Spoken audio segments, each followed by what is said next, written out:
Assalamualaikum warahmatullahi wabarakatuh. Salam jumpa dengan Suluh Berkah Channel.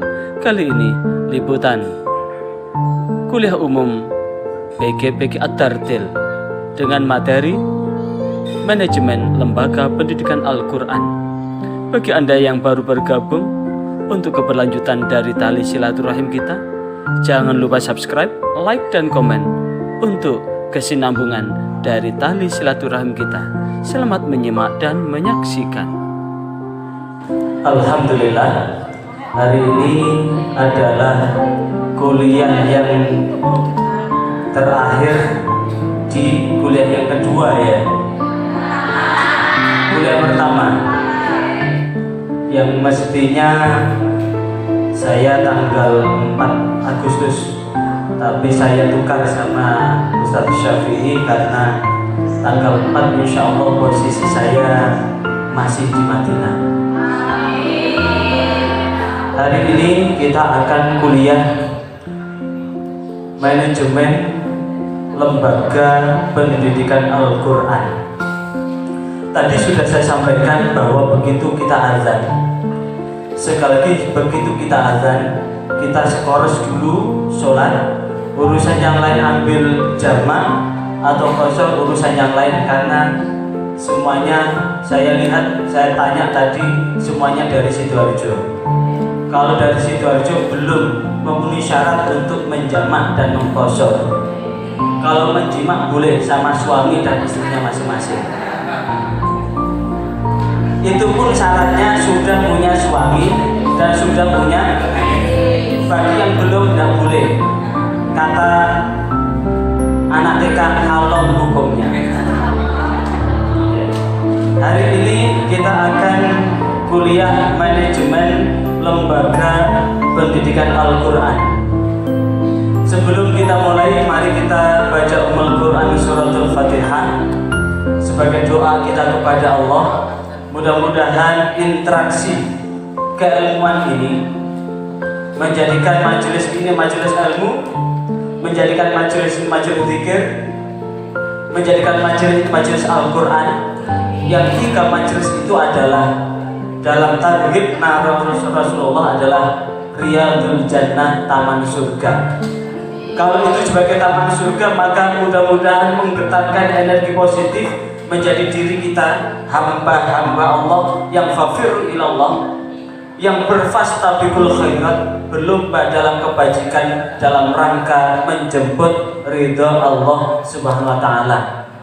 Ilmu yang kita bahas pada kesempatan ini mudah-mudahan meneguhkan apa yang dijanjikan oleh Rasulullah, khairukum man ta'allama al-Qur'an wa 'allamahu. Sebaik-baik orang di antara kalian adalah orang yang mau mempelajari, belajar, dan mengajarkan apa? Al-Quran. Karena ini adalah pendidikan guru pengajar Al-Quran. Maka satu hal mudah-mudahan bisa kita terapkan dan bisa praktekkan dalam rangka menjadikan khairukum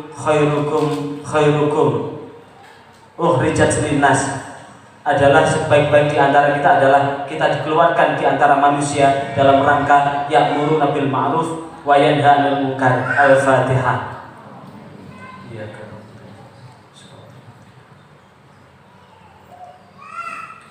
Yang kedua, mudah-mudahan khairukum man anfa'uhum linnas, sebaik-baik di antara kita yang senantiasa bermanfaat buat kehidupan orang lain. Al-Fatihah.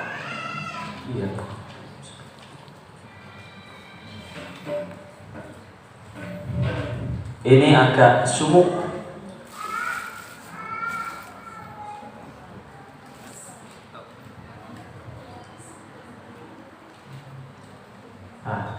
Sebelum kita lanjut, ini ada doa dalam bentuk himne yang kemudian ini bisa kemudian menjadi pengingat buat anak-anak kita ketika kita mau mengajar. Sekali lagi, menjadi pengingat buat anak-anak ketika kita mau mengajar, di mana ini adalah warasatul anbiya.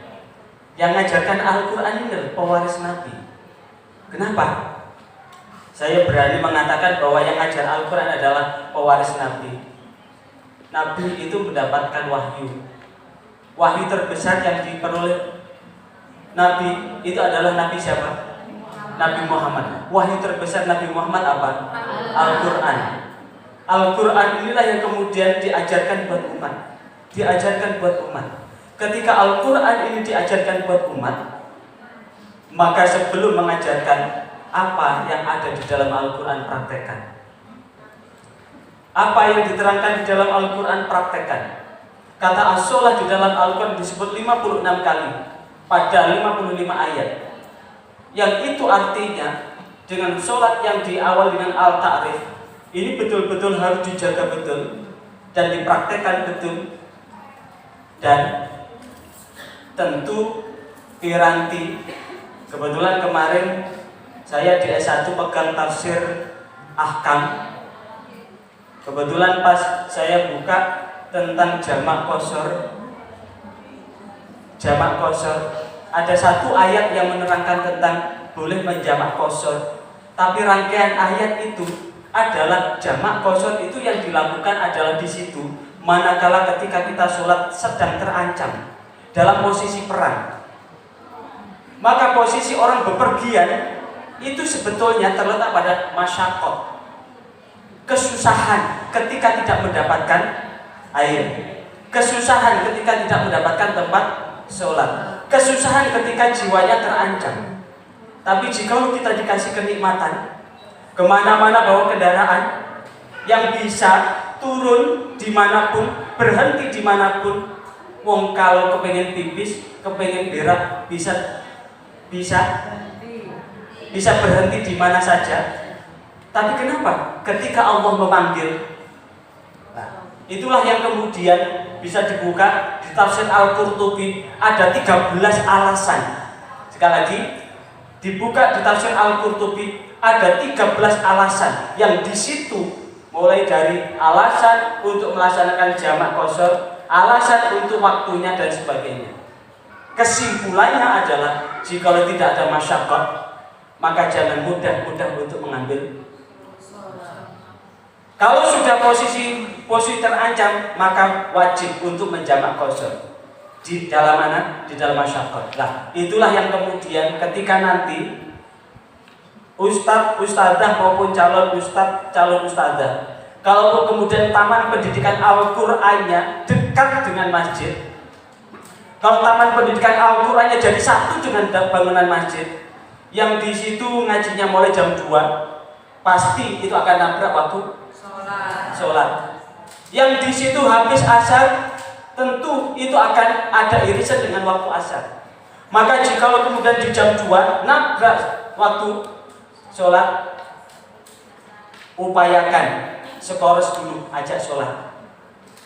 Jika habis asar, upayakan anak-anak diajak sholat dulu. Habis itu, maka sesungguhnya ini adalah bagian terpadu antara kemampuan untuk mengajarkan Al-Quran dengan kemampuan membaca Al-Quran dengan baik dan benar. Tapi di situ juga sekaligus mengimplementasikan, menerapkan, mempraktekkan apa yang diajarkan. Karena itu, mari bareng-bareng. Sejak kecil kami baca Al-Quran pedoman kami, agar terang jiwa raga selamat dunia akhirat. Angkat tangan. Ya Allah, curahkanlah rahmat-Mu pada kami, jadikanlah Quran suci jalan terang hidup kami, tekad kami para peserta PGPG At-Tartil, pegang teguh Quran suci,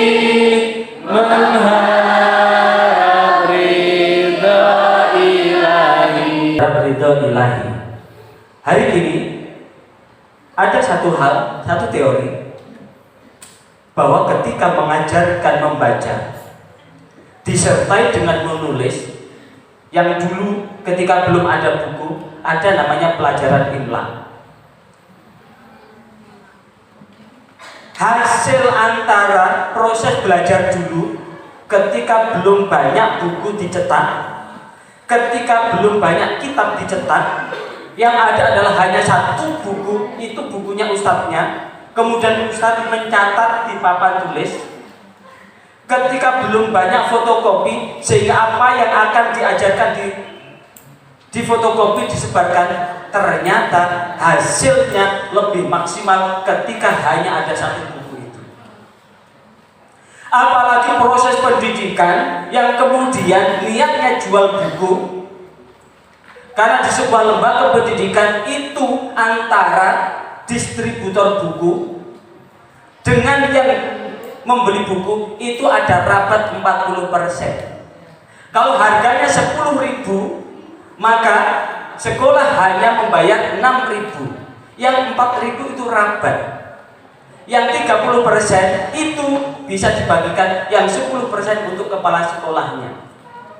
Kalau kemudian niatnya hanya jual buku, yang penting buku ini setiap hari bisa sehingga muncul dari keluhan orang tua, lah iya bentahun bukunya kok ganti, gak oleh buku iku, padahal isinya sama. Kenapa? Karena motivasinya adalah untuk jual buku. Belum lagi LKS-nya. Kalau ada buku cetak, buku paket, ada LKS, yang sering dipakai adalah LKS-nya, buku paketnya tidak terpakai.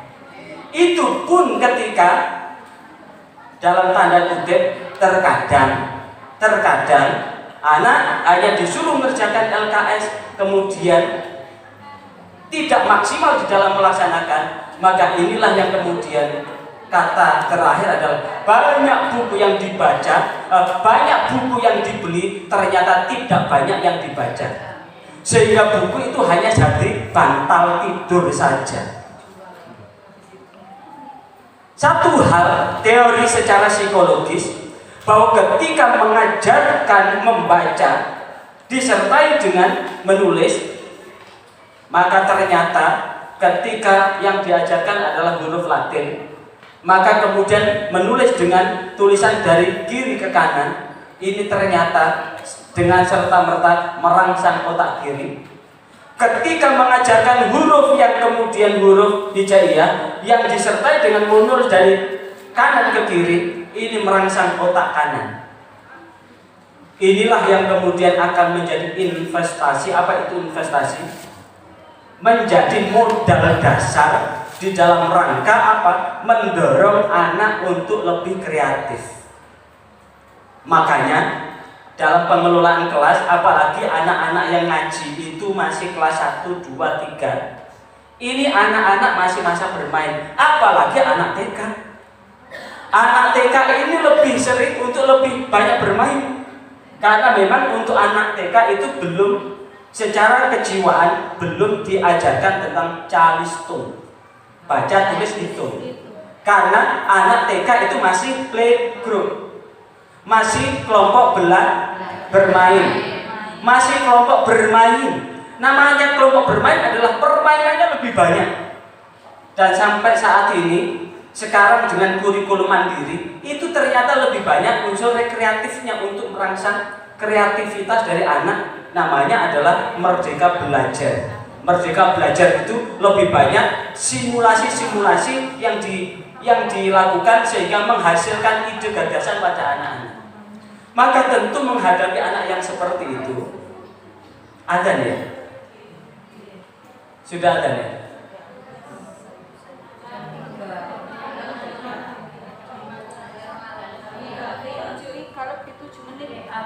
Oke, adzan. Kita sholat dulu.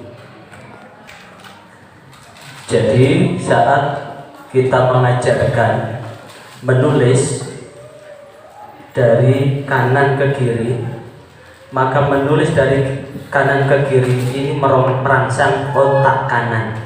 Hasilnya apa itu? ketika aktivitas didominasi oleh otak kanan, gerak dari kanan ke kiri, atas ke bawah, hasilnya adalah menghasilkan orang-orang yang punya inovasi tinggi, punya apalagi kreativitas, punya ide baru, konkret, sehingga sering disebut dengan out of the box. Out of the box. Dia akan berpikir lebih kreatif, tidak berpacu pada pakem yang ada, tapi ketika dihadapkan masalah sangat mudah dapat menyelesaikan masalah. Apalagi ditambah dengan vitamin Al-Quran. Nah, jika kemudian bagaimana menerapkan buat anak-anak untuk mengantisipasi anak yang suka bermain, maka tentu ketika pelajaran klasikal, anak kan akan sorotkan kan, akan setoran kan, akan dievaluasi satu persatu, maju satu persatu. Begitu selesai setor, pasti anak itu akan berlarian ke sana kemari. Nah, bagaimana cara menggabungkan itu? Maka setiap ngaji, anak suruh bawa buku tulis. Pelajaran yang baru dibaca tadi, kalau anak itu masih TK, silahkan digambar. Apalagi sekarang sudah disediakan buku menebali. Siapkan untuk anak TK, selain buku tartil, siapkan buku menebali. Kalau anak itu anak kelas 1, 2, 3, 4, pakai buku tulis. Kalau perintahnya untuk anak TK adalah gambar, kalau untuk anak yang sudah sekolah silahkan ditulis. Maka pakem untuk menulis, ini kan ada pelajaran khot. Paling tidak pakem pelajaran khot itu diterapkan. Kalau menulis huruf hijaiyah dari kanan ke kiri, dari atas ke bawah, bukan dari kiri ke kanan, tapi dari kanan ke kiri. Nah, tentu saat anak menulis itu, suara gurunya akan didengar. Misalkan di jilid 1 A, H, H, A, A, A, H, H. Maka ketika apa yang sudah selesai dibaca itu akan terdengar di telinga anak itu. Dia nulis A, tapi sambil mulutnya A, sehingga di otak ini ada gema suara ustadznya. A. Ini akan di satu sisi anak akan lebih tertib, sisi yang lain akan menebalkan namanya milenisasi. Apa itu milenisasi? Setiap sel otak, sekali lagi, setiap sel otak ini disambung oleh serabut otak, serabut sel. Antara sel satu dengan sel satu dengan serabut itu kemudian ada penebalan, itu namanya milenisasi. Ibarat flash disk, itulah adalah tempat merekam ingatan anak. Maka tentu ketika anak digambarkan seperti itu, ingatannya lebih tajam walaupun dia tidak belajar. Terus terang saya mulai dari SD sampai S3 hampir tidak terjadwal untuk belajar setiap hari. Saat saya di MTS, saat saya di Alia sambil mondok, itu nyaris tidak pernah belajar. Baru belajar ketika mau ujian. Jadi misalkan besok waktunya fikih begitu, baru semalam suntuk tidak bekerja. Karena saya kalau masuk pagi begitu, dari jam 7 sampai 12 sekolah, jam 12 sampai maghrib bekerja, habis maghrib sampai jam 9 ada kegiatan pondok, kemudian habis subuh sampai jam 6 itu ada kegiatan ngaji di pondok, selebihnya bekerja. Kadang-kadang kalau tidak ada kegiatan di pondok, saya juga bekerja. Bekerja apa? Bikin perhiasan emas. Itu yang saya lakukan nyaris. Tapi apa yang terjadi ketika teman-teman bermain, saya lebih cenderung pinjam buku teman karena saya jarang beli buku.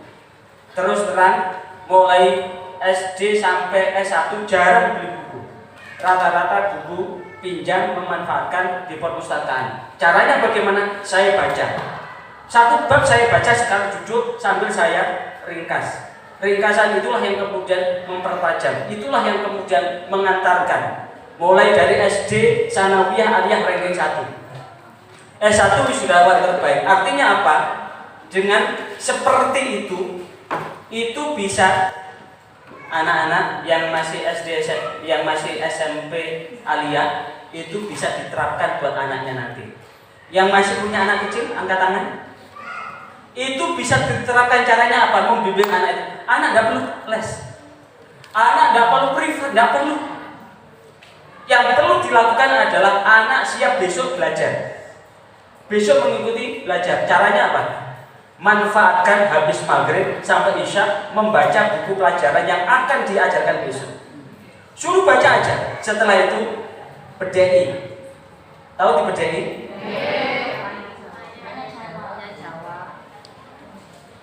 Ambil kata kunci, tanya. Kalau dia bisa jawab, itu yang saya terapkan buat anak-anak. Jadi anak-anak, alhamdulillah, anak-anak juga saya terapkan hal yang sama dengan cara belajar seperti saya begitu, sehingga nir untuk les. Karena les itu akan buang-buang waktu, buang uang dan buang waktu. Karena prinsip sekolah itu yang penting adalah ketika ujian bisa jawab.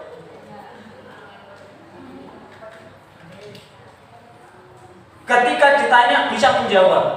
Munakosa seperti ini, yang penting ketika disuruh baca bisa baca dengan benar. Kalau ditanya bisa aja. Kalau ada ujian bisa jawab. Paling penting itu. Apalagi kemudian diprivatkan dengan privat yang sekiranya tidak ada manfaat buat anak. Itu akan jauh lebih menyiksa. Makanya sampai detik ini saya termasuk orang yang tidak sepakat dengan full day school. Karena full day school itu hanya apa? Ngajari jembar buat orang tua yang tidak sempat bersama anaknya daripada anak itu selesai sekolah keluyuran.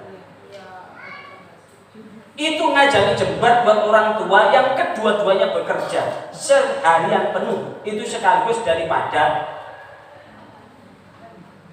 nyewa babysitter. Itu.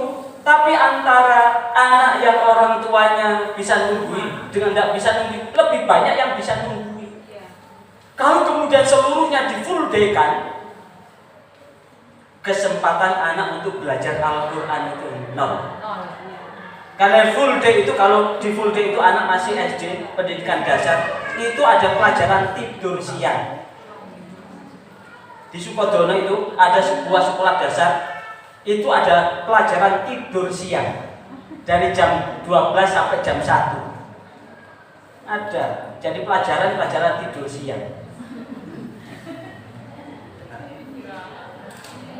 Dari apa tadi? Ini intinya saya doakan buat saudara yang berinteraksi dengan saya, kecuali kufur sekalian. Nah, karena itu mudah-mudahan ini semua ada hubungannya dengan manajemen. Sekali lagi, seluruh yang saya sampaikan hubungannya dengan manajemen. Karena manajemen itu sangat luas. Secara bahasa manajemen itu ada 5 kata. Apa itu? Yang pertama, arti manajemen yang pertama untuk secara bahasa apa? Mengurus, terus mengelola, terus mengendalikan. Yang keempat, mengusahakan. Yang kelima, kelima kata ini mempunyai makna yang dengan muara yang sama. Kalau mengurus dari kata urus. Kata mengurus itu menjadikan sesuatu yang jikalau dibiarkan menjadi apa? Kacau. Maka kemudian hadir diri untuk menjadikan sesuatu yang kacau itu menjadi terurus. Ada ibu yang pandai mengurus anak-anaknya, ada ibu yang tidak pandai mengurus anak-anaknya. Yang pandai mengurus anak-anaknya disiapkan seluruh kebutuhannya A sampai Z. Yang tidak pandai mengurus anak-anaknya, wis babah-babah ngono. Silahkan dilihat bagaimana hasil akhirnya. Yang kedua apa? Mengelola. Kata mengelola itu adalah menjadikan segala sesuatu menjadi terkelola. Taruhlah ibu sudah nikah belum, Bu? Halo? Udah menikah? Sama suami sebulan dikasih belanja berapa?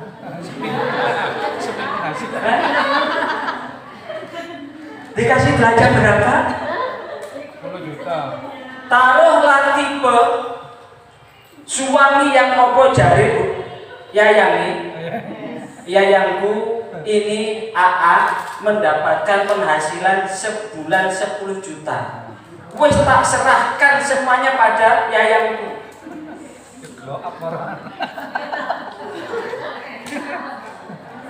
Karena ini pandai mengelola, jadi seluruhnya terpenuhi.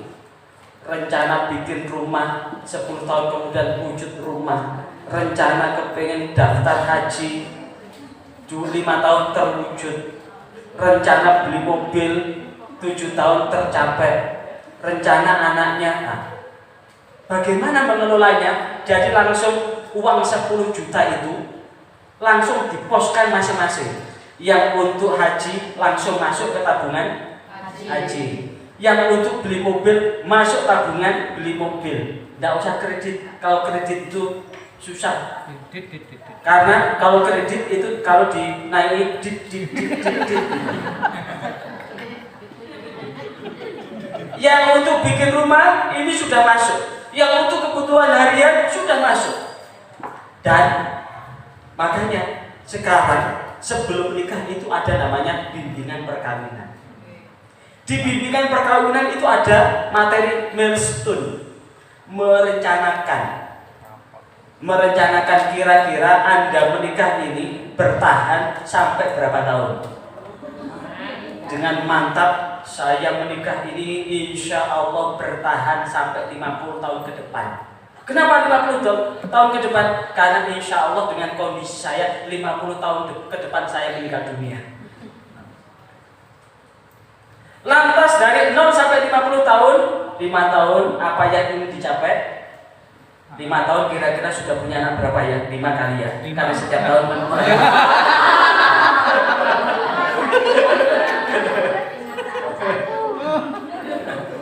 setiap tahun 1 ya. Sehingga seperti kelinci. 10 tahun kira-kira usia perkawinannya 15 tahun sampai 20 tahun ini pola-pola enggak? Itu sudah diperkirakan. Nah, lihat pola-pola atau tidak bisa dilihat irungnya, termasuk irung hidung belang atau hidung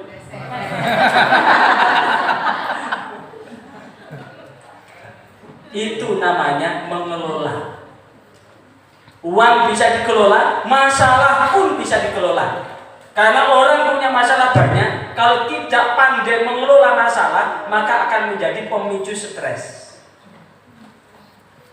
Nah, Taman Pendidikan Al-Quran dengan melibatkan banyak orang, ini perlu pengelolaan. Kata mengelola itu adalah memikirkan seluk-beluk yang ada hubungannya dengan satu. Bagaimana mengembangkan Taman Pendidikan Al-Quran itu dari nol menjadi taman pendidikan yang dapat diperhitungkan. Bagaimana mengelola tenaganya, bagaimana mengelola santrinya, bagaimana mengelola hubungan antara lembaga pendidikan ini dengan wali santri. Kalau kemudian kemampuan mengelola ini bagus, maka ini akan bisa dicapai dengan bagus. Survei membuktikan lembaga pendidikan yang tumbuh berkembang menjadi lembaga pendidikan yang bonafit adalah manajer yang pandai mengelola lembaga pendidikan. Karena apa? Ada milestone, ada capaian-capaian. Apa milestone itu? Tonggak pijakan yang ingin dicapai. Dalam bahasa kerennya adalah ada visi misinya, ada peta jalannya. Apa itu peta jalan? Kalau bahasanya Pak Jokowi ada namanya peta jalan. Peta jalan itu berarti langkah-langkah yang akan dicapai step by step, setahap demi setahap. Itu pengembangan dari kata kelola. Sekarang mengendalikan. Mengendalikan itu adalah menjadikan sesuatu yang liar menjadi terkendali. Masih ingat kuda? Yang ada kata liar itu kuda, sehingga muncul susu kuda liar. Kenapa? Karena yang liar itu kebanyakan ada pada kuda. Kenapa pakai kuda? Karena kuda ini adalah tunggangan yang paling banyak dicari, yang harganya pun kalau kuda itu super bisa melebihi harga mobil yang super. Jadi kuda terbaiknya Pak Prabowo itu kalau dibuat beli mobil itu sudah dapat mobil yang super mewah. Kenapa? Di kuda itu ada kata-kata liar. Karena ketika kuda itu tidak mampu dikendalikan, namanya menjadi kuda liar. Sehingga perlu ada tali kendali. Tali kendali. Masih ingat? Pada hari Ahad ku turut ayah ke kota, naik delman istimewa ku duduk di muka, duduk di samping Pak Kusir yang sedang bekerja, mengendalikan kuda supaya baik jalannya. Mengendalikan, karena kuda kalau tidak dikendalikan liar. Makanya supaya kuda ini fokus, mata kanan kiri akan ditutup supaya lurus. Maka kata mengendalikan adalah kemampuan untuk menggerakkan seluruh sumber daya yang ada. To manage yang berarti mengendalikan adalah kemampuan untuk menggerakkan seluruh sumber daya yang ada untuk keperluan lembaga. Yang keempat apa? Mengusahakan. Usaha adalah kemampuan melakukan kerja. Mengusahakan adalah menghasilkan hasil yang berlipat dengan prinsip, dengan biaya sekecil-kecilnya untuk memperoleh hasil sebesar-besarnya. Dalam bahasa pertanian namanya intensifikasi. Dalam bahasa belajar bimbingan intensif. Artinya apa? Dengan tenaga yang sekecil-kecilnya untuk memperoleh hasil yang sebesar-besarnya, maka disinilah butuh metodologi. Metode untuk mengajarkan, butuh materi, butuh kurikulum yang dengan materi itu dengan sedikit tenaga tapi hasilnya berlipat. Dan yang kelima adalah memimpin. Tahu bebek? Satu-satunya hewan yang betinanya banyak, pejantannya sedikit itu bebek. Jadi kalau ada manusia model bebek begitu, maka kalau perempuan sangat senang kalau kemudian dipoligami, kalau laki-lakinya sangat senang kalau punya istri banyak. Karena bebek itu punya kemampuan yang luar biasa. Pejantannya hanya satu, betinanya bisa 50. Dan semuanya bisa bertelur semua.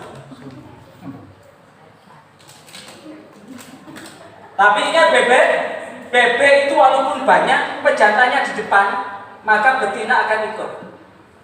Sehingga angon bebek modalnya hanya butuh getek yang panjang. Maka semuanya bisa ngetuk ini membebek. Makanya kalau ada orang yang tidak kreatif, wong kok bebek ae. Bukan terletak pada karakter bebeknya, tapi kepatuhan dalam satu komando. Karena dalam satu kepemimpinan itu butuh satu komando. Dengan bahasanya yang sering muncul, satu barisan. Kalau di luar barisan dipecat. Siapa yang begitu? Kalau tidak satu barisan, silahkan ambil barisan yang lain.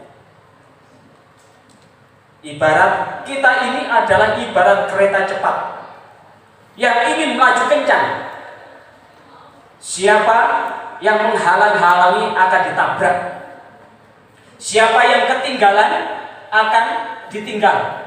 Siapa yang merusui akan dilempar keluar. agar laju kereta ini berlari kencang. Ya memang dalam satu manajemen butuh seperti itu. Ketika ada orang bekerja, butuh konsentrasi pada visi misi dari apa yang dikerjakan. Tapi kalau kemudian belum sempat bekerja, sudah diruwet-ruwetin, tidak mau berpikir pekerjaan karena mikir membersihkan yang ruwet-ruwet itu. Masih ingat saat Ali bin Abi Thalib dipilih untuk meneruskan kekhalifahan pasca Utsman bin Affan wafat setelah dibunuh oleh pemberontak. Kemudian sebagian dari sahabat memilih Ali bin Abi Thalib untuk melanjutkan dalam barisan Khulafaur Rasyidin, khalifah atau pemimpin yang dipilih. Tapi sebagian yang lain termasuk Muawiyah dan saudara-saudaranya di antara Amr bin As menolak untuk berbaiat. Karena apa? Muawiyah menginginkan supaya Ali bin Abi Thalib yang terpilih jadi khalifah itu segera mengeksekusi pembunuh. Tapi Ali bin Abi Thalib tidak kunjung mengeksekusi, tidak kunjung mengkisos, tapi menyelesaikan persoalan-persoalan pemberontakan, pemurtadan dan sebagainya yang jikalau ini dibiarkan maka jauh lebih penting meredam gejolak-gejolak yang ada. Kalau sudah kondisi aman, maka memutuskan apapun akan bisa dilaksanakan. Masih ingat Gus Dur dulu ketika jadi presiden? Sehingga orang membuli Gus Dur di saat pasca Indonesia chaos dengan banyaknya demo, pemberontakan di mana-mana, gerakan separatis ada di mana-mana, di Ambon dan sebagainya. Apa yang dilakukan oleh Gus Dur? Gus Dur melakukan lawatan. Melakukan lawatan itu bukan berarti membiarkan, tapi memperoleh kepercayaan. Kalau seluruh negara di dunia ini menaruh kepercayaan kepada beliau, kepada Indonesia, maka tentu ketika Indonesia menyelesaikan masalah yang ada di dalamnya itu lebih mudah daripada menyelesaikan tapi belum ada pengakuan dari dunia internasional. Itu cara berpikir Gus Dur jauh lebih maju dari orang-orang biasa. Makanya orang-orang Nahdien menganggap bahwa Gus Dur adalah wali, karena tidak ada yang tahu wali kecuali wali. Termasuk yang mempopulerkan Syekh Jumatil Kubro di Trawulan ada Gus Dur. Yang pertama kali sering kesana ya Gus Dur. Nah, artinya apa? Itu dalam rangka memimpin itu begitu. Karena itu syarat untuk menjadi seorang pemimpin itu harus mempunyai kelebihan. Makanya jangankan memimpin manusia, memimpin sholat aja adalah satu, orang yang paling alim kan. Yang kedua, orang yang paling banyak hafalannya. Yang ketiga, orang yang paling bagus bacaannya. Dipilih yang begitu. Itu memimpin. Nah, itu secara bahasa, secara istilah apa? Secara istilah adalah satu seni. Kenapa disebut satu seni? Karena dengan ilmu hidup akan lebih berarti, dengan seni hidup akan lebih indah, dan dengan agama hidup akan lebih terarah. Karena ini hubungannya dengan manusia, mengelola manusia itu adalah butuh seni, sehingga disebut dengan manajemen adalah satu seni dalam ilmu dan proses pengorganisasian. Sekali lagi, suatu seni dalam ilmu dan proses pengorganisasian. Apa itu pengorganisasian? Pengorganisasian itu adalah mulai dari perencanaan, pengorganisasian, pelaksanaan, dan evaluasi. Kenapa sekarang? Kenapa? Sering saya gambarkan ibarat ada dua orang yang ingin punya rumah. Orang tua yang bijaksana akan adil buat anak-anaknya. Ada orang tua, satu orang tua dengan dua anak. Dua-duanya tetap didoakan oleh orang tuanya bisa punya rumah. Akhirnya yang dimampui oleh orang tuanya hanya bisa memberikan tanah. Dua orang ini dikasih tanah dengan ukuran yang sama. Yang anak pertama dan anak yang kedua. Yang anak pertama ingin dengan serta-merta daripada kontrak kos, lebih baik langsung tinggal di rumah sendiri. Sehingga begitu dikasih tanah, langsung bikin satu kotak. Yang paling penting cukup untuk ruang produksi, karena sudah menikah.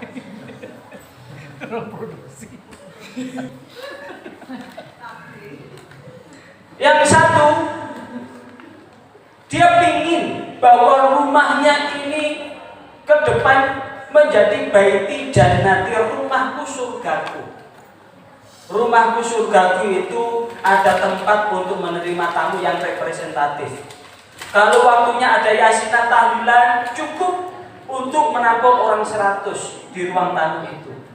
Ada ruang keluarga, ada kolam renangnya, ada kolam pancingnya, ada ruang produksi yang representatif, yang ada kamar mandinya, ada tamannya. Tapi dia tidak cakap untuk memilih itu. Akhirnya dia minta tolong seorang insinyur untuk bikin gambar denah yang sesuai dengan apa yang diinginkan, sehingga masuk rumah sudah seperti masuk surga. Tapi yang satu ada uang sedikit bikin satu kotak, uang sedikit bikin satu kotak, sampai dengan tanah 10 meter kali 100 itu penuh dengan bangunan. Produksi kapal. Yang ini udah, akhirnya yang ini sudah, yang ini mulai dari punya bangunan, akhirnya apa? Dari gambar itu. Akhirnya dia kumpulkan, bikin fondasi dulu. Setelah bikin fondasi dia berpikir, ini gambar sudah ada. Kira-kira daripada kos, udah mana yang dibangun dulu sesuai dengan gambar itu. Dibangun pelan-pelan sesuai dengan gambar itu. Dalam waktu yang hampir sama, 5 tahun jadi semua. Yang ini pokoknya punya uang bikin satu kotak, punya uang bikin satu kotak, sehingga sampai 100 meter ke belakang kotak-kotak semua. Kalau ini sudah sesuai dengan gambar, kira-kira ini tidak pakai perencanaan, yang penting kotak. Yang ini sesuai dengan keinginan tadi. Kira-kira begitu sama-sama jadi, mana yang sedang dipandang mata? Sesuai perencanaan. Itulah arti manajemen. Jangan bergerak dulu sebelum merencanakan. Sama persis ibu-ibu ya, kalau mau pergi ke pasar, dirancang dulu ke pasar mau beli apa. Yang sering terjadi, yang penting bawa duit pergi ke pasar, urusan membeli sesuatu urusan nanti. Begitu nyampe di pasar, yuk iki ono baju bagus yuk, ini yang terbaru yuk, terpengaruh dengan penjual itu, padahal tidak mau beli baju, akhirnya beli baju. Oh ini ada tas, nggak rencana beli tas, padahal mau beli ikan gitu. Akhirnya nyampe sana uangnya habis, loh sudah habis padahal yang mau dibeli ikan. Makanya Rasulullah itu ngasih contoh, ngasih wejangan, kalau masuk ke pasar itu pakai kaki kiri dulu. Jadi masuk pasar itu sama masuk ke toilet, karena di pasar banyak setannya. Nah itu biasakan kalau ke pasar ditulis dulu. Ini saya istri pun saat begitu kan. Besok kalau mau ke toko, kalau mau pasar tulis dulu. Lek tulis budal dhewe. Begitu nyampe di toko mau beli apa? Saya tulis yang si catat apa? Beli sesuai dengan catatan. Sehingga urusan yang lain fokus. Mau tulang-tulang fokus. Kalau udah begitu nututi mbok dewa. Gak selesai bulet aja. Itu artinya hubungnya dengan apa? Manajemen. Hal lain bisa dibaca sesuai dengan apa yang dibuku. Nah, dari keseluruhan itu apa yang perlu? Paling tidak ada 3 manajemen yang perlu. Sekali lagi, ada 3 manajemen yang perlu diperhatikan. Apa? Yang pertama adalah manajemen kolbu. Kenapa? Yang pertama adalah manajemen kolbu. Noto niat, noto ati dhisik. Kalau ndak noto niat, kalau ndak noto ati, atine gak ditoto, niate gak ditoto, nalika mulang Al-Qur'an ndak akan dapat ganjaran. Bahasanya pahala, ndak akan dapat pahala, ndak akan dapat ganjaran. Kalau niatnya ndak ditoto, bukan ganjaran yang diperoleh, tapi ganjel jaran apa? Bukan ganjaran tapi ganjel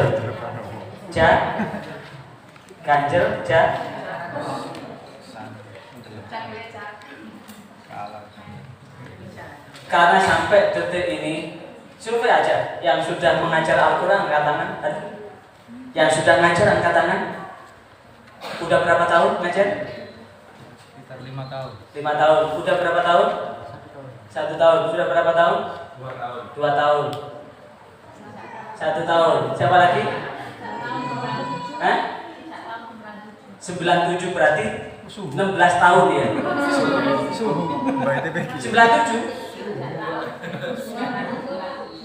97 berarti sudah 17 tahun. sejak menikah sudah 27 tahun ya. Sejak menikah. Anaknya sudah lulus kuliah ya.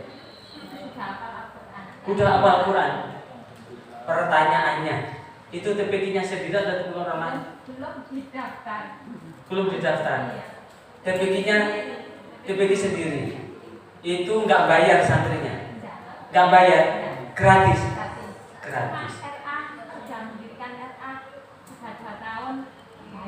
Bayar. Untuk TPQ-nya nggak bayar, gratis. Tapi tetap makan nasi ya. Mondok semua. Oh, ikut di pondok. Anak-anak saya pondok baru kayak pulang. Lah iya, makan nasi semua berarti. Kalau Ustaz, berapa bayarannya? Dibayar nggak? Dibayar. Berapa? 200. 200 juta. Iya. 200 ribu. Iya.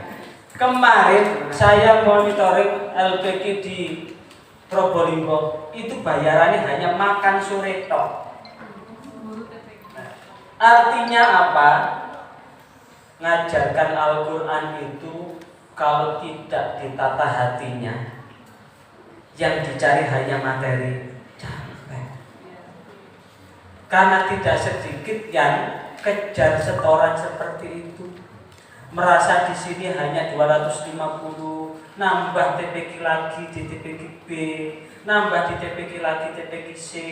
Begitu masih habis maghrib, habis isya masih privat anak-anak orang. Ada yang privati bukan anak orang.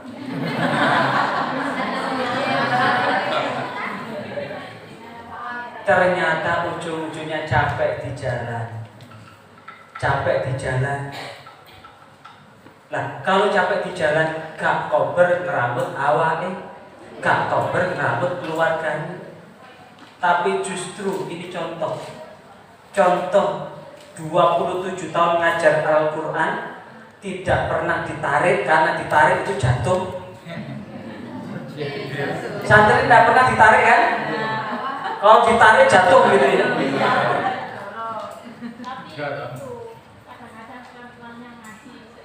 Nah, itu justru ngasih seikhlasnya itu jauh lebih banyak daripada ada Syahriyaruddin. Itu namanya barokahnya itu. Barokahnya apa? Menata hati untuk ikhlas itu loh. Jadi begitu walah ustazah, ibu juga tetap manusia, tetap mangan sego, yo di anak di bojo. Wah iki anak wae mondok tiba-tiba bawa amplop sampai gak bisa ditekuk kan.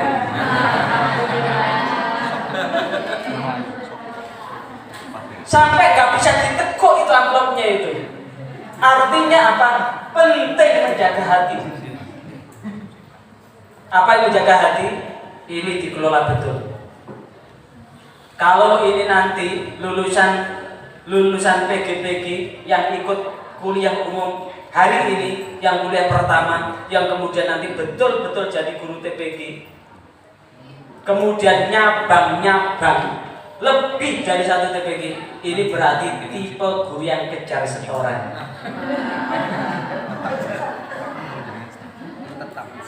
Maka lebih baik kelola 1 TPG itu yang benar, yang baik, urusan yang lain cari yang lain. Sehingga pola perjuangan perjuangan mendakwahkan Al-Quran itu dengan 1 TPG itu gali sedalam-dalamnya, maka berkah dan berkat itu akan keluar dari segala arah. Yang paling penting masih sendiri cukup, punya anak cukup, mau bikin rumah cukup, mau berangkat haji cukup, kepengen umroh cukup, bikin rumah cukup, ada sawah dijual cukup, orang lain bisa beli mobil cukup. Kau yang laki-laki yang hidungnya rotok belang mau nikah lagi cukup. Amin.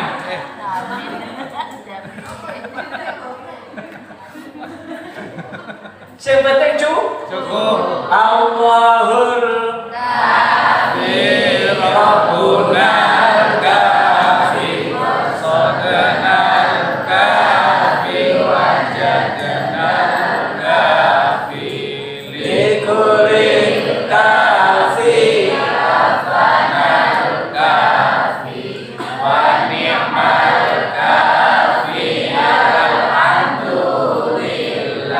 kata kuncinya tata hati, niatkan hati, fokus mengajarkan Al-Quran. Jikalau 1 TPG itu masih kepontal-pontal, jangan pernah berpikir nyabang. Wong nyabang itu gak enak. Saya misalkan mau buka cabang Soro Rendana. Cabang apa? Cabang ruang produksi.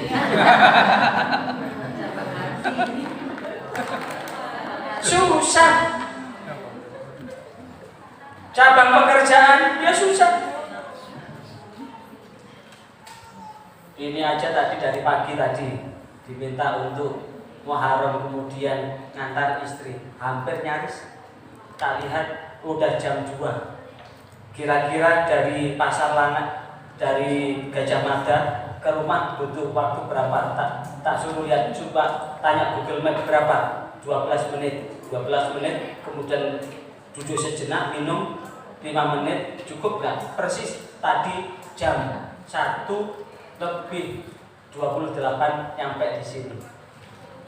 Persis jam setengah 3 nyampe di sini. Artinya apa?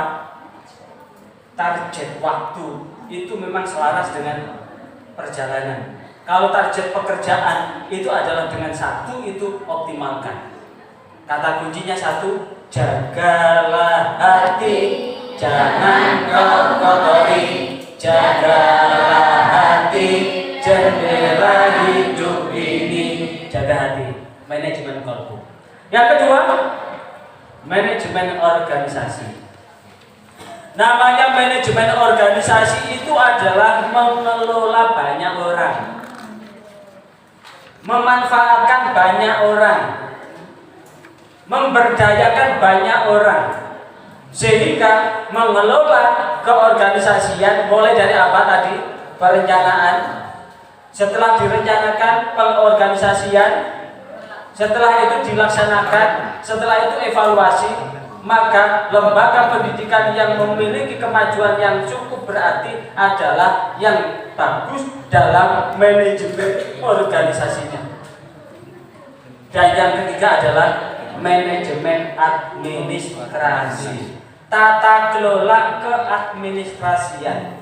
Bahkan di dalam Al-Quranul Karim yang ada 30 juz, 114 surah, 6.000 lebih ayat. Kalau 6.666 salah itu. Jumlahnya bukan 6.666, bukan. Hitung kalau 6.666. Itu hanya bahasa mubalik saja. Kalau jumlah ayat 6.666 itu bahasanya balik. Coba hitung pakai kalkulator. Fatihah berapa? Al-Baqarah berapa? Dihitung ada berapa ayat? Ya. Dari 114 surah, di surah Al-Baqarah ada ayat yang paling panjang. Coba buka 282 kalau tidak salah. Al-Baqarah.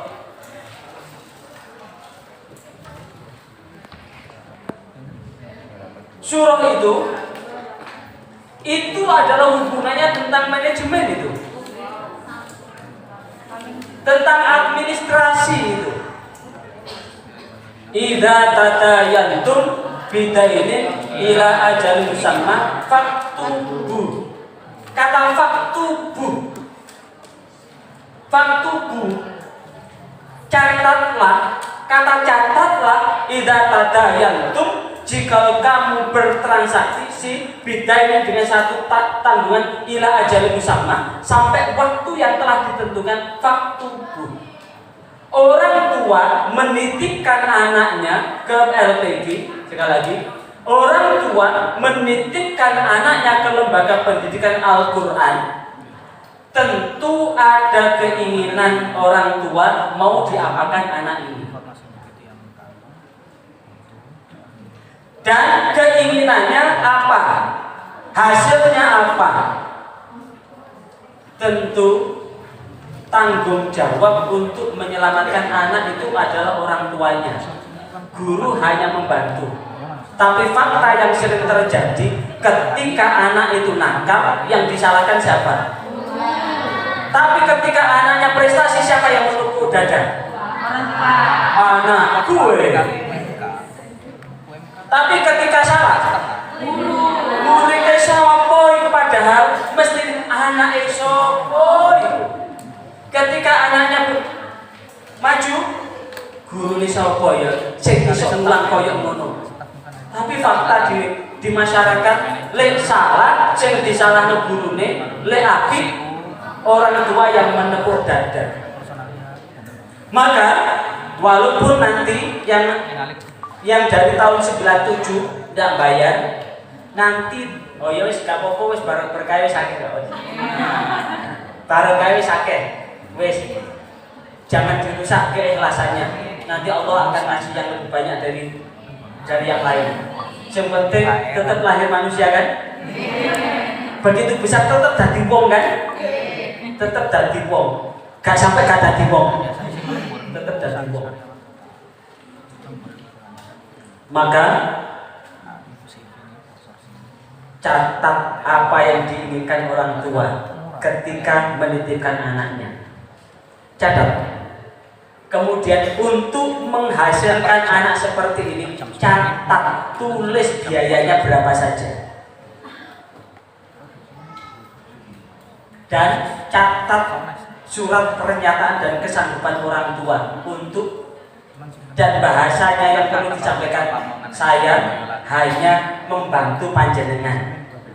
Kata kunci ya, ketika ada orang tua nitipkan ngaji, saya hanya membantu panjenengan untuk mendidik, membimbing putra panjenengan sesuai dengan harapan panjenengan.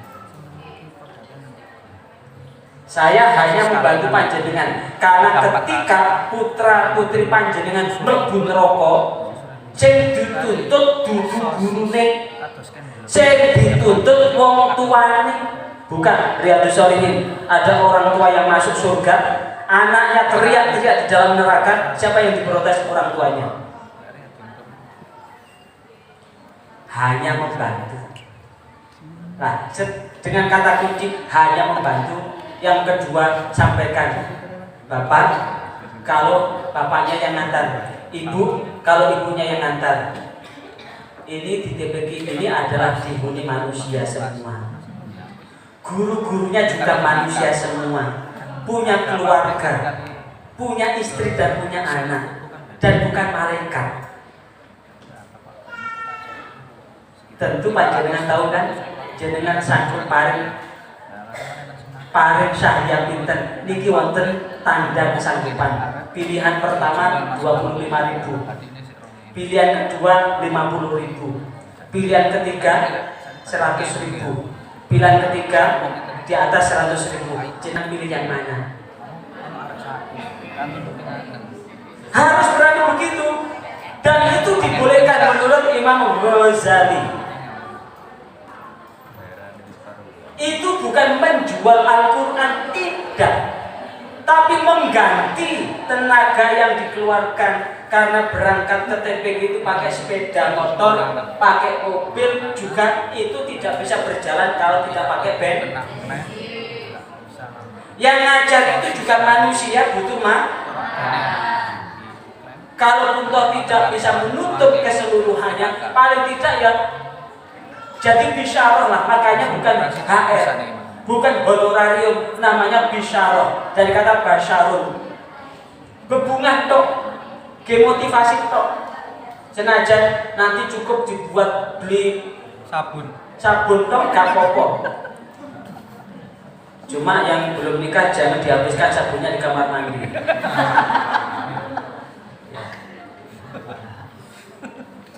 Karena itu bagaimanapun juga secara keseluruhan di dalam manajemen Al-Quran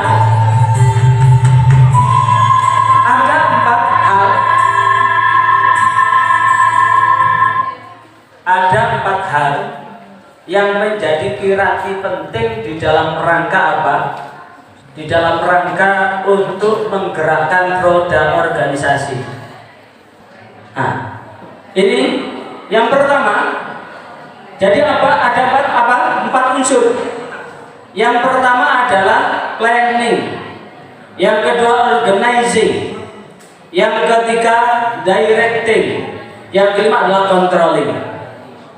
Dari planning berarti tadi sudah kita gambarkan kan, ada 2 orang yang berkeinginan bikin rumah. Yang pertama, yang penting bisa ditempati, sing penting kena dinggoni, sing penting gak dan gak kudanan, panas gak kepanasan, langsung bikin kotak.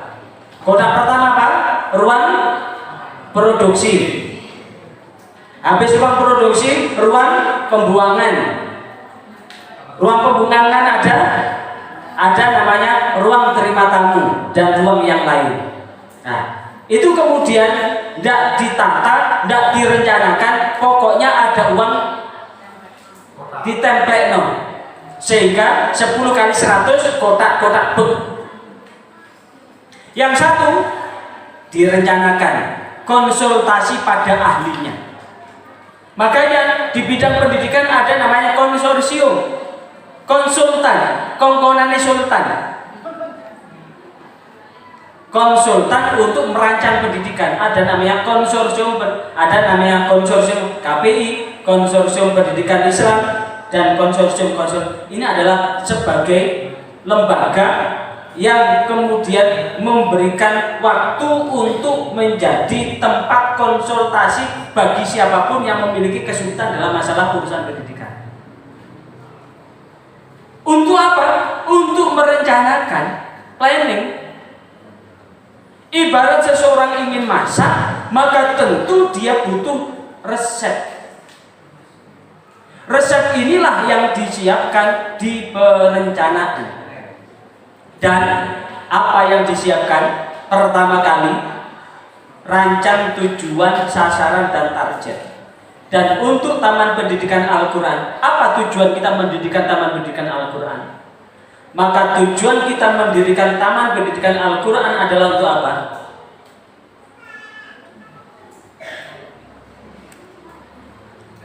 Tujuan kita mendirikan Taman Pendidikan Al-Quran adalah untuk apa? Untuk membimbing apa? Untuk membimbing generasi Muslim yang Qur'ani. Generasi Muslim yang Qur'ani itu yang apa? Generasi yang menjadikan Al-Quran sebagai bacaannya.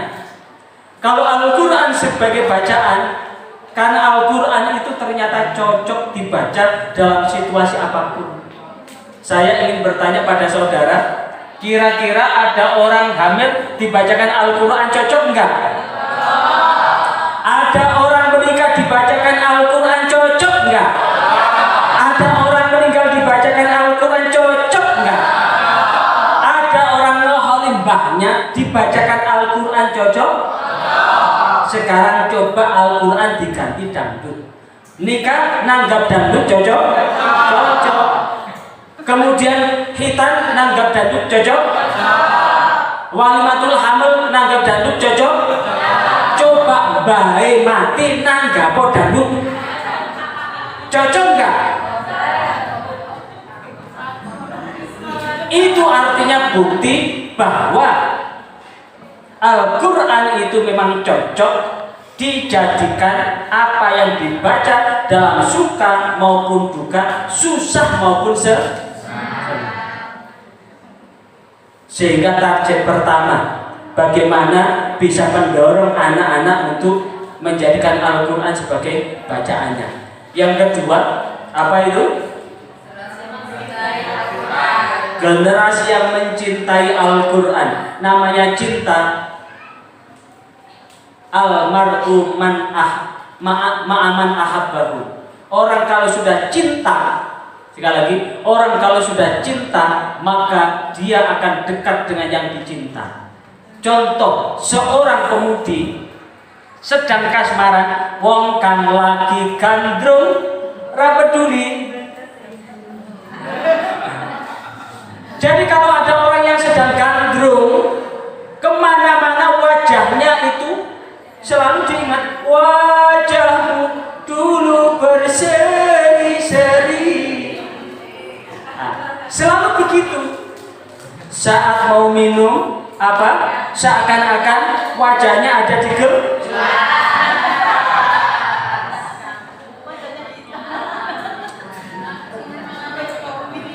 saat mau tidur, wajahnya seakan-akan ada di seakan-akan tangannya adalah lengan sang kekasih, tambatan hati.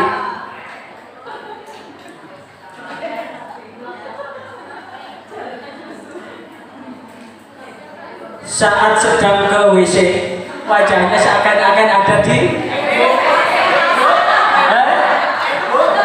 di mana? Jangan sampai ketika ke toilet wajahnya di bawah. Lu wajahnya ada di sini. Itu namanya kebencian yang menghina.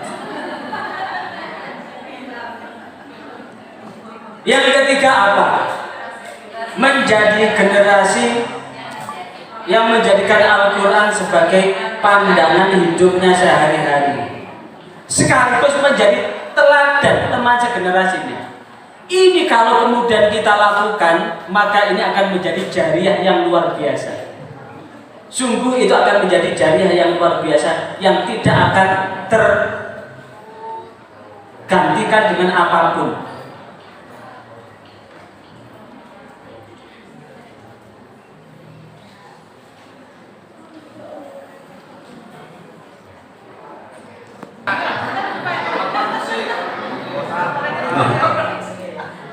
Di perencanaan ini, selain memahami tujuan, tentu memahami sasaran. Untuk lembaga pendidikan Al-Quran, sesuai dengan nomenklatur yang terbaru, ada 3 kelompok. Sekali lagi, sesuai dengan nomenklatur yang terbaru, ada 3 kelompok. Yang pertama adalah TKQ, Taman Kanak-Kanak Al-Quran, untuk usia 3-6 tahun. Yang kedua, TPQ, Taman Pendidikan Al-Quran, untuk usia 7-12 tahun. Yang ketiga adalah TQA. Apa singkatan TQA itu? Taklimul Quran lil Aulad. Apa singkatan TQA? Taklimul Quran lil Aulad. Usia berapa? 12-15 tahun. Kalau usianya di atas 15 tahun, bukan TPQ lagi. tapi majelis taklim Al-Quran. Kalau diajarkan pelajaran diniyah, madrasah diniyah. Dan madrasah diniyah itu ada 3, madrasah diniyah awaliyah, madrasah diniyah wusta, madrasah diniyah ulia.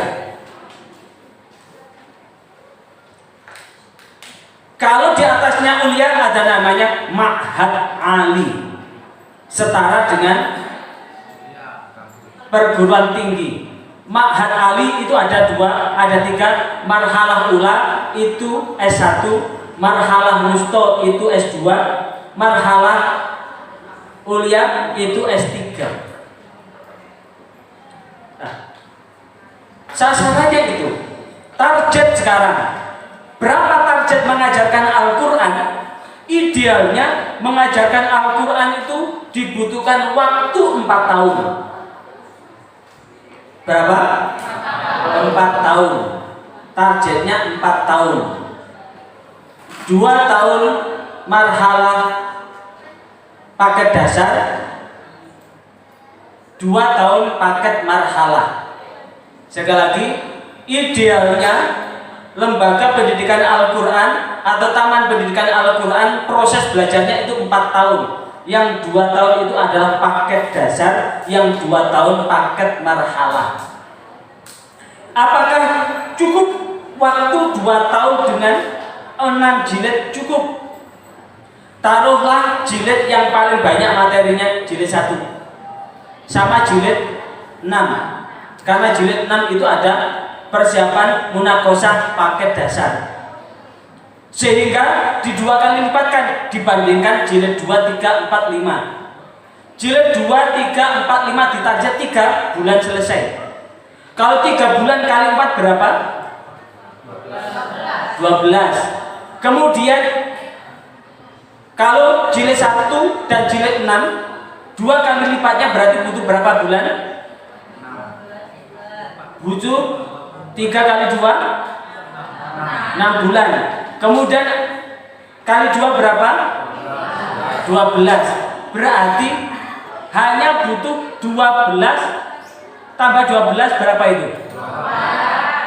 Persis 2 tahun selesai. 2 tahun selesai. Kalaupun toh tidak selesai, di proses controlling itu berjalan enggak? Paket marhalah, taruhlah ada 24 bulan, setiap marhalah ula butuh 6 bulan, marhalah wusta 6 bulan, marhalah akhir 6 bulan, butuh 18, yang 6 bulan ngedrill persiapan munakosah. Berarti cukup 2 tahun. Bahkan pernah diuji cobakan 2 tahun cukup paket dasar dan paket marhalah. Untuk anak yang luar biasa 2 tahun cukup. Kalau lebih dari 4 tahun, ini akan kehilangan momentum. Sehingga idealnya kalau anak mulai ngaji itu usia TK, maka idealnya paling lama kelas 3 sudah selesai. Baru kelas 4 lanjut ke madrasah diniyah menuju kelas 6. Maka ini akan tumbuh menjadi anak yang tertata dengan baik. Tapi yang terkadang diuet-uet oleh ngulang.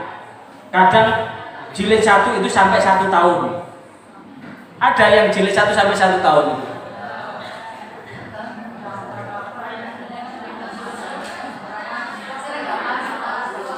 Enggak, wong anak saya jilid 1 itu sampai 1 tahun. Gara-gara apa? Nunggu yang lain enggak selesai-selesai. Sampai jilid 1 itu hafal di luar kepala itu. Akhirnya saya semproti di pertemuan kecamatan itu.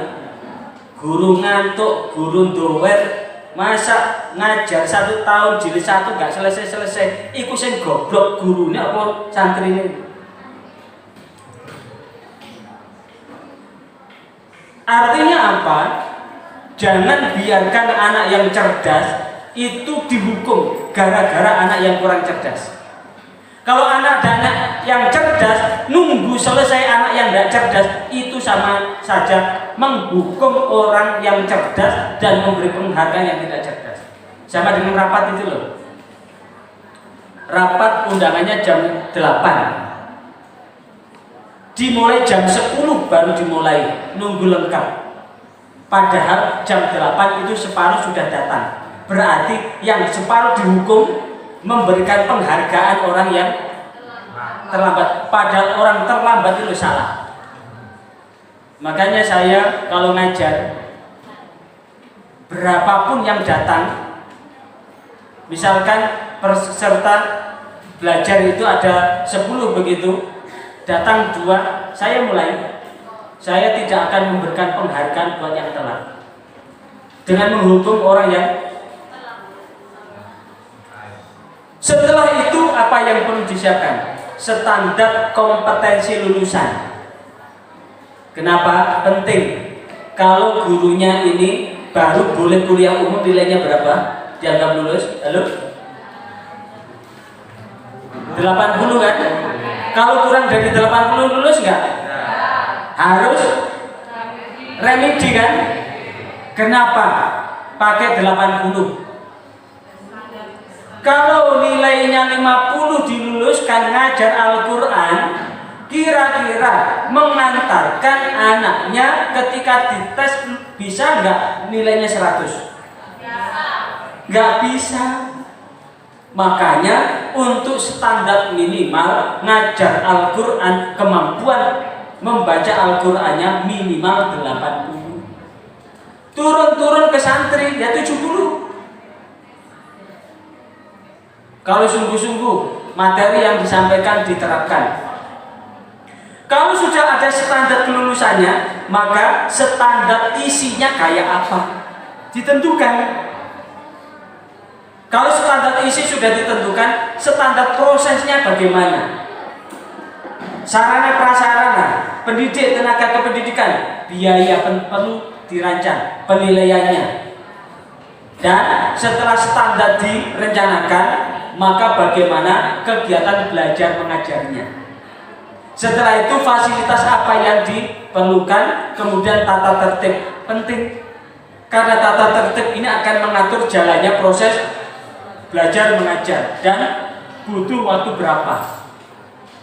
Kalau di perencanaan ini sudah dilaksanakan, maka lanjutkan pengorganisasian. Apa yang perlu disiapkan di pengorganisasian itu? Yang pertama, tentukan siapa yang akan melaksanakan poin per poin itu. Kalau Taman Pendidikan Al-Quran, siapa yang akan pegang paket dasar, siapa yang akan pegang paket marhalah. Paket dasar jilid 1 siapa yang bertanggung jawab, jilid 2 siapa, jilid 3 siapa, jilid 4 siapa, jilid 5, jilid 6 siapa. Paket marhalah siapa yang pegang. Ibarat mobil ada 4 roda, bagaimana gerak roda ini selaras. Sehingga gerak dari perjalanan pendidikan ini bisa dilaksanakan. Setelah itu baru disusun struktur. Apa struktur ini? Garis komando. Yang tertinggi yang mengatur alur organisasi itu siapa? Dibantu siapa saja? Yang akan menghubungkan dengan santri, dengan orang tua, yang keseluruhan ini menjadi satu sistem yang berkaitan satu dengan yang lain. Dan di situ kemudian dikasih namanya job description. Apa? Job description. Atau bahasa kampungnya dikei weruh apa tugase, apa wewenange, apa tanggung jawabnya. Jikalau tidak akan terjadi seperti yang satu ini.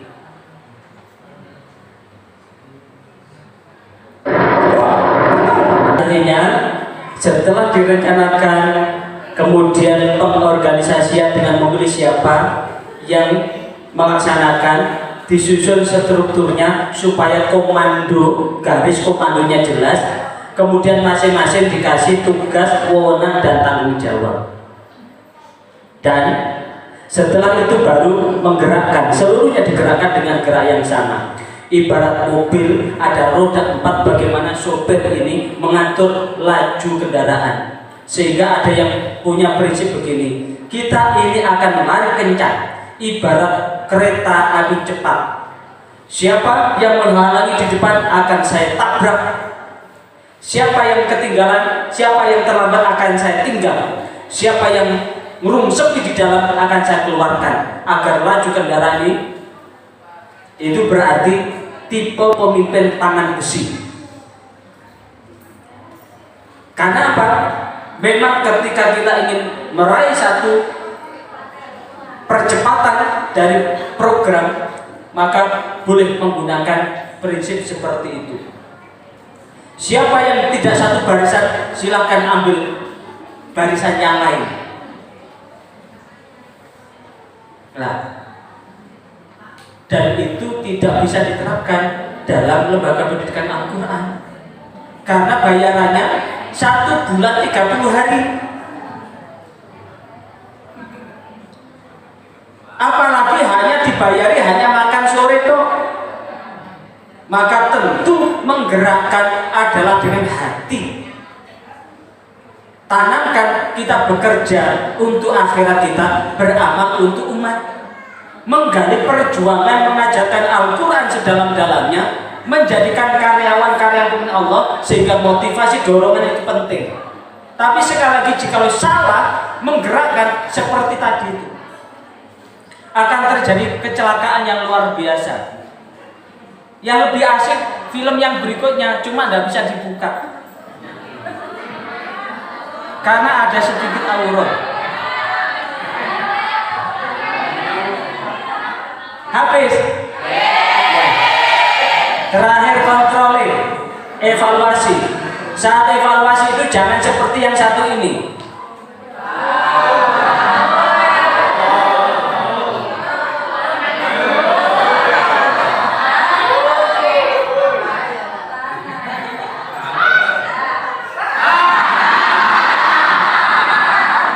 Ya, jadi jangan dilihat bahwa anak-anaknya cakep,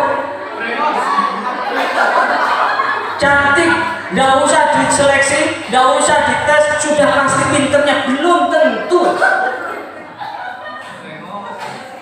Belum tentu, karena apa? Menilai itu harus dinilai secara lengkap. Sehingga dengan nilai secara lengkap itu, maka bisa dihasilkan apa yang diinginkan. Sehingga mengarahkan dengan segala sesuatu itu penting. Penting sekali. Karena itu yang kita hadapi adalah anak seperti ini.